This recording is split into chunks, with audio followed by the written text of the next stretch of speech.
اس کے بعد رفقائے تنظیم کا جو دوسرا مطلوبہ وصف ہے اور وہ ہے کہ وقتاً فوقتاً مراقبہ کرے اور اپنے باطن میں جھانک کر جائزہ لیتا رہے کہ کیا واقعتاً اس کا نصب العین اور مقصد حیات اللہ کی رضا اور اخروی فلاح کا حصول بن چکا ہے، اور اسی طرح کیا فی الواقع اس کی نماز اور قربانی کی طرح اس کا جینا اور مرنا بھی صرف اللہ کے لیے ہو گیا ہے، اور اگر اس میں کمی محسوس ہو تو اپنا پہلا فرض اسی کو سمجھے کہ اس کمی کو پورا کرے، اس لیے کہ باقی تمام دعوتی اور تنظیمی ذمہ داریوں کی ادائیگی کا دار و مدار اس پر ہے۔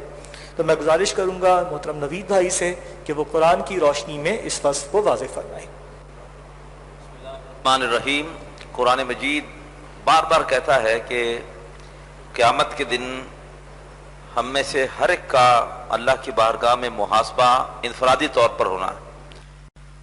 اگر تنظیم اسلامی کی تعداد فرض کیجئے کہ آج 7,000 ہے، یہ 7 لاکھ بھی ہو جائے، لیکن اگر میری اپنی نیت میں اخلاص نہیں ہے، میرے اپنے عمل میں اگر استقامت نہیں ہے، تو یہ تعداد میرے لیے کوئی قیامت کے دن فائدہ مند نہیں ہوگی۔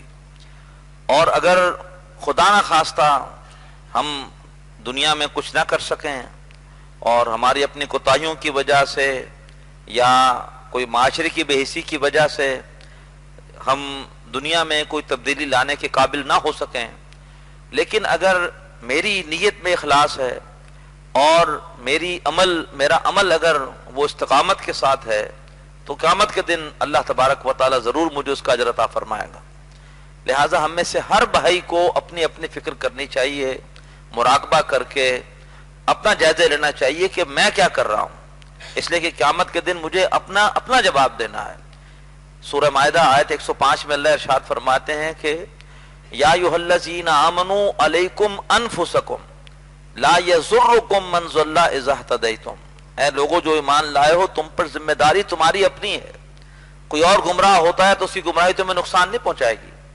میں یہ نہیں کہہ سکتا کہ میں تو اسرے میں جاتا ہوں اور وہاں کوئی آتا ہی نہیں ہے، کم لوگ آتے ہیں، میں بھی نہیں جاؤں گا۔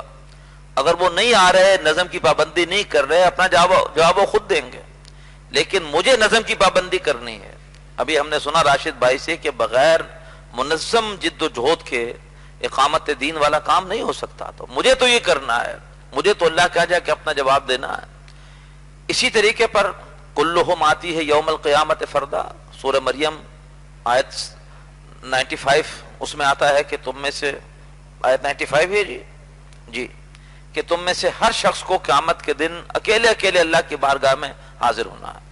سورہ حشر میں بڑا ہلا دینے والا انداز ہے کہ یا ایھا الذین آمنوا اتقوا اللہ، اے لوگوں جو ایمان لائے ہو اللہ کا تقوی اختیار کرو، بل تنظر نفس ما قدمت لغد، ہر انسان یہ دیکھے کہ اس نے کل کے لیے کیا بھیجا ہے۔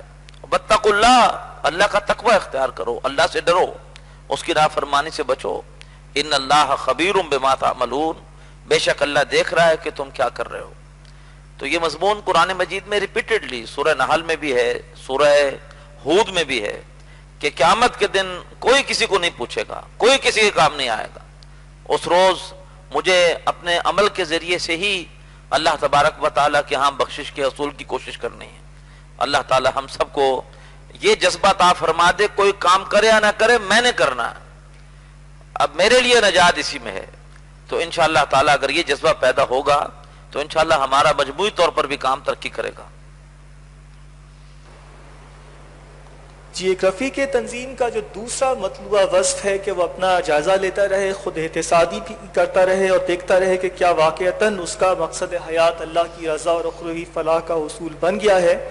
اس بارے میں سیرت النبی صلی اللہ علیہ وسلم سے ہمیں کیا رہنمائی ملتی ہے، یہ انشاءاللہ واضح فرمائیں گے ڈاکٹر محمد الیاس بھائی۔ بسم اللہ الرحمن الرحیم۔ شیطان ہمارا ایک بہت بڑا دشمن ہے۔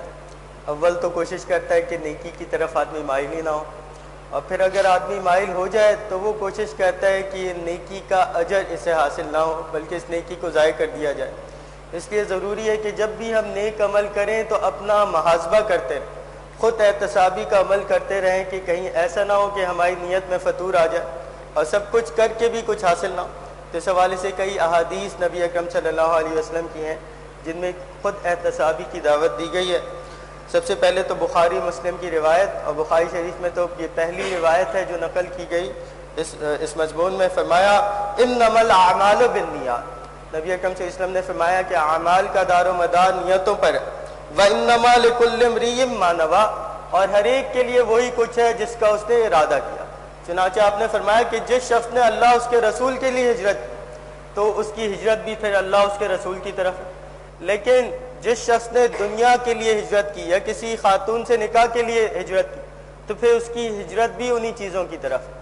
تو نیکی کی اللہ جو توفیق ہمیں دے رہے ہیں تو ہمیں بڑا کوشش رہنا چاہیے، اپنی نیت کو بار بار دیکھنا چاہیے. ایسا نہ ہو کہ جو ہے وہ اتنی ساری توفیق کے باوجود کہیں نیت میں فتور نہ آ جائے اور ثواب سے ہم محروم نہ ہو جائے. اسی طرح بخاری شریف کی روایت ہے، اور یہ وہ روایت ہے جسے سناتے ہوئے حضرت ابو ہریرہ رضی اللہ تعالی عنہ 3 دفعہ بے ہوش ہوئے، اور وہ سنا رہے ہیں اور اس کا اتنا اثر ہے ان پر کہ بار بار بے ہوش ہو رہے ہیں.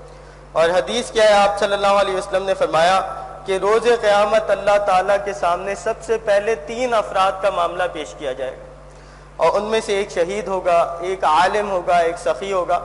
تو سب سے پہلے شہید کو بلایا جائے گا، اللہ تعالیٰ اپنے احسانات یاد دلائیں گے کہ میں نے تمہیں یہ دیا، اور پھر پوچھیں گے تم نے کیا کیا.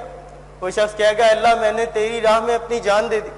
اللہ تعالیٰ فرمائیں گے کذبتا، تو نے جھوٹ کہا، تو نے یہ جان اس لیے دی اور اللہ کی راہ میں میری راہ میں جو تم لڑے وہ اس لیے کہ لوگ تمہاری واہ واہ کہیں، تمہیں شجاع کہیں، بہادر کہیں، وہ سب کہا جا چکا، اب یہاں پر تمہارے لیے کچھ نہیں. چنانچہ فرشتوں کو حکم ہوگا منہ کے بل گھسیٹ کے جہنم میں پھینک دیا جائے گا. اسی طرح پھر عالم کو بلایا جائے گا، اللہ تعالیٰ اپنے احسانات یاد دلائیں گے، پوچھیں گے تم نے کیا کیا. وہ عالم کہے گا اللہ ساری زندگی دین سیکھا اور دوسروں کو سکھایا، ان تک پہنچایا. اللہ تعالیٰ فرمائیں گے کذبتا، تو نے جھوٹ کہا، اور تم نے یہ سب اس لیے کیا تھا کہ لوگ تمہیں بڑا علم والا کہیں، تمہاری شہرت ہو، تمہاری واہ واہ ہو، وہ سب ہو چکا، اب یہاں پر تمہارے لیے کچھ نہیں. اور فرشتوں کو حکم ہوگا منہ کے بل گھسیٹ کر جہنم میں پھینک دیا جائے. اسی طرح پھر سخی کو بلائیں گے اللہ تعالیٰ، اس پر اپنے احسانات یاد دلائیں گے، پوچھیں گے تم نے کیا کیا. وہ کہے گا اللہ تیری دی ہوئی دولت دونوں ہاتھوں سے تیری مخلوق میں لوٹائی.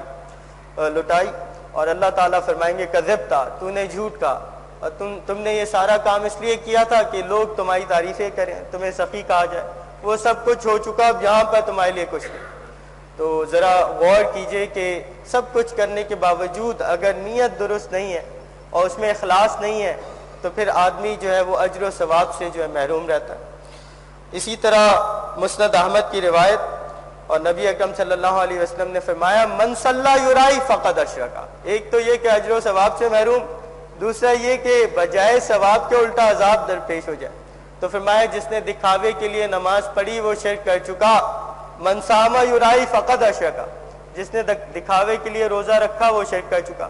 من تصدق یرائی فقد اشرکا، اور جس نے دکھاوے کے لیے صدقہ خیرات کیا وہ شرک کر چکا. تو اس لیے ضروری ہے کہ ہم اپنا محاسبہ کرتے رہیں، روزانہ دیکھتے رہیں، ہر نیک عمل کے دوران دیکھتے رہیں کہ ہماری نیتیں کیا ہیں. اور ڈاکٹر صاحب نے یہاں لکھا ہے کہ پھر پہلا کام اسی کو جانے کہ اپنی نیتوں کو درست کیا جائے اور جو ہے بار بار جو ہے اپنا احتساب کیا جائے. اس کا ایک طریقہ جو ہے خود احتسابی رپورٹ بھی ہے، اس پر بھی اگر ہم عمل کریں اور اسے بھرنے کی عادت ڈالیں تو ایک جو ہے موٹا موٹا احتساب ہم روزانہ اپنا کر سکتے ہیں کہ ہمارے معاملات کہاں جا رہے ہیں، ہماری نیتوں کی کیا کیفیت ہے. جزاک اللہ. جزاک اللہ. محترم عبدالرزاق قرباوی صاحب جو ہے وہ خود تصوف کے سلسلوں سے منسلک بھی رہے ہیں اور جو ہے ماشاءاللہ ان کی بہت زیادہ معلومات ہے اس سلسلے میں. تو قرباوی صاحب سے گزارش ہے کہ یہ جو وصف بیان ہوا ہے خود احتسابی کا اور خاص طور پر مراقبے کا کہ ایک رفیق تنظیم اپنے باطن میں جھانک کر جائزہ لیتا رہے کہ اس کا نصب العین اللہ کی رضا اور اخروی فلاح کا اصول بن گیا ہے، تو اس بارے میں سیرت الصحابہ رضوان اللہ علیہم اجمعین سے ہمیں کیا رہنمائی ملتی ہے، اس کی وضاحت فرمائیے. بسم اللہ الرحمن الرحیم.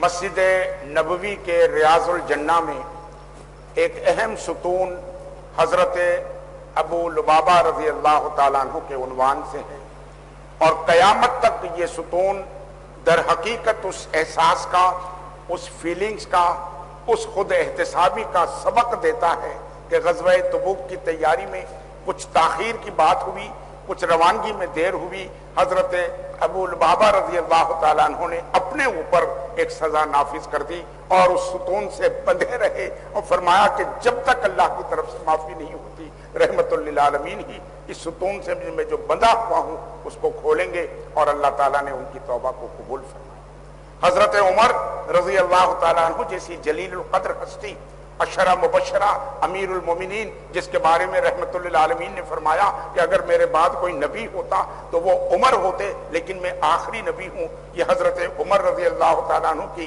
ایمان کی اور قلبی کیفیت ہے۔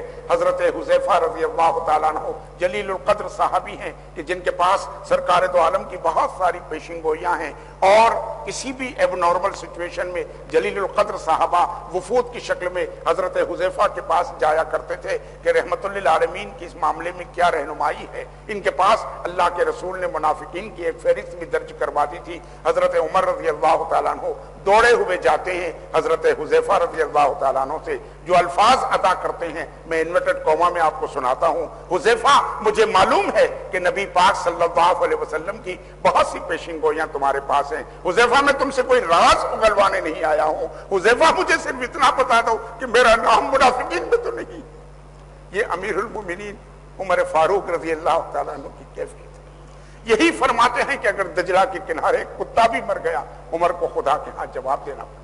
حضرت ابو ہریرہ رضی اللہ تعالیٰ عنہ نماز تہجد میں مشغول ہیں، دروازے پر کسی نے آواز دی، آپ نے دروازہ کھولا، ایک حسین و جمیل خاتون کھڑی ہیں، فرماتی ہیں کہ ابو ہریرہ، مجھ سے ایک گناہ سرزد ہوا ہے، مجھے بتاؤ اس کی تلافی کی کیا صورت ہو۔ حضرت ابو ہریرہ رضی اللہ تعالیٰ عنہ نے فرمایا کہ تیری معافی کی تو کوئی صورت نہیں۔ مسلم کی یہ روایت ہے، حدیث میں آتا ہے کہ وہ خاتون اپنے حسن بھرے جسم کی طرف ایک سرد آہ بھر کر نگاہ نیچے کرتی ہے، کہتی ہے کہ افسوس یہ حسن آگ کے لیے پیدا ہوا۔ صبح فجر کی نماز کے بعد جیسا کہ نبی پاک صلی اللہ علیہ وسلم کا معمول تھا، حضرت ابو ہریرہ رضی اللہ تعالیٰ عنہ وہ واقعہ بیان فرماتے ہیں۔ نبی صلی اللہ علیہ وسلم فرماتے ہیں کہ ابو ہریرہ، جاؤ اس عورت کو تلاش کرو اور اس کو سورہ فرقان کی وہ آیات سناؤ کہ جس نے اللہ سے توبہ کر لی، مغفرت مانگ لی، اللہ نہ صرف اس کے گناہ کو معاف کر دے گا بلکہ اس کو گناہوں کو نیکی سے بدل دے گا۔ اسی طرح وہ خاتون کہ جس کا تفصیلی واقعہ آپ کو معلوم ہے کہ نبی پاک صلی اللہ علیہ وسلم کے پاس آ کر اقرار جرم کرتی ہے، آپ فرماتے ہیں حضور، وہ خاتون کہتی ہے مجھے پاک کر دیجئے، مجھے پاک کر دیجئے۔ آپ نے فرمایا کہ اچھا ججگی کے بعد آؤ، پھر اس بچے کو دودھ پلاؤ۔ بچے کے ہاتھ میں روٹی کا ٹکڑا دے کر آتی ہے کہ یا رسول اللہ، اب تو یہ روٹی کھانے لگ گیا ہے، اب تو مجھے پاک فرما دیجئے۔ اس کے بعد آپ نے احکامات جاری کیے، اور اس کے بعد اس رجم کے دوران کوئی چھیٹا حضرت خالد بن ولید رضی اللہ تعالیٰ عنہ کی طرف گرتا ہے۔ کچھ کیفیت عجیب سی ہوئی، نبی پاک صلی اللہ علیہ وسلم نے فرمایا کہ تم نہیں جانتے کہ اس خاتون نے وہ توبہ کی ہے کہ اگر اہل مکہ پر تقسیم کر دی جائے تو سب کی مغفرت ہو جائے۔ یہ احساس، یہ خود احتسابی اور یہ ساری کیفیت صحابہ کرام کے بہت سارے واقعات ہیں کہ کس طرح وہ مراقبہ کرتے تھے، کس طرح سے وہ مختلف چیزوں کو ذہن میں لا کر تصور کرتے تھے۔ حضرت عثمان غنی رضی اللہ تعالیٰ عنہ زیارت قبور پر اتنا روتے جتنا جنت اور جہنم کے تذکرے پر نہیں رویا کرتے تھے۔ پوچھنے والوں نے پوچھا تو آپ نے فرمایا کہ ہاں، یہ آخرت کی منزلوں میں سب سے پہلی منزل ہے، جو اس میں کامیاب ہو گیا اس کی بعد کی منزلیں آسان ہیں۔ صدیق اکبر رضی اللہ تعالیٰ عنہ جیسی جلیل القدر افضل البشر بعد الانبیاء جیسی ہستی کبھی چڑیاؤں کو باغ میں اس باغ سے اس باغ میں دیکھتے تو فرماتے کہ کاش میں ایک چڑیا ہوتا، کبھی تنکے کی طرف اشارہ فرماتے کہ کاش میں تنکا ہوتا اور چر لیا جاتا، یہ جانور مجھے کھا جاتے۔ اللہ تعالی ہمیں عمل کی توفیق عطا فرمائے۔ وآخر دعوانا ان الحمدللہ۔